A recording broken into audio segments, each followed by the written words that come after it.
All right, hello, good morning, good afternoon, whatever time we end up watching this. Um, Moving on with parametric equations, we're going to introduce trig identities in it. I'm going to do just the first couple of examples.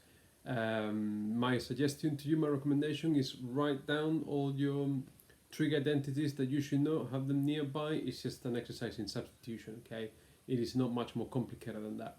So here I've got the two parametric equations and they ask me to find the Cartesian. So I'm just going to rearrange and substitute, that is it. So the first equation I'm going to write as x minus 2 equals sine t. The t plus 2 is not in a bracket, isn't it? So the plus 2 is just stacked on at the end. And the second one I'm going to write as y plus 3 equal cos t. And then I'm going to square both sides of each equation. So what I get is x minus 2 squared equals sine squared t, y plus 3 squared equals cos squared t. And I'm pretty much there. All I'm going to do now is add these two equations together, and what I get is a circle, isn't it?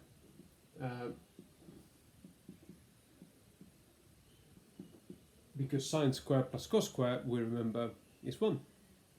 And that is it. That's just the first example. So I'm going to write it now, do the second one, and just leave it there. Easy.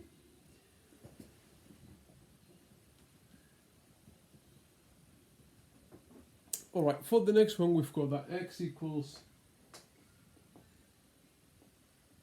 sine t and y equals sine 2t, and this is defined for the range minus pi over 2 is less than or equal to t, which is less than or equal to pi over 2, and I need to find the Cartesian and I need to find the range of the Cartesian. So let's find the Cartesian first. The parametric for y I can write as 2 sine x, 2 sine t, cos t, using the formula for the double angle. Sine t is x, so in here, if I substitute the first parametric into there, I get that y equals 2x cos t. And now I need to figure out an expression for cos t to substitute it back in.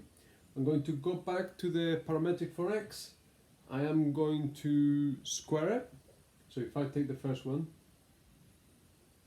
square both sides, x squared equals sine squared t.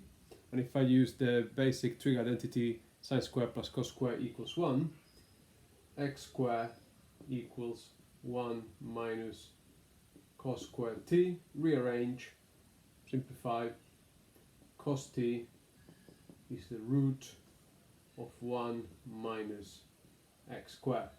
Take this,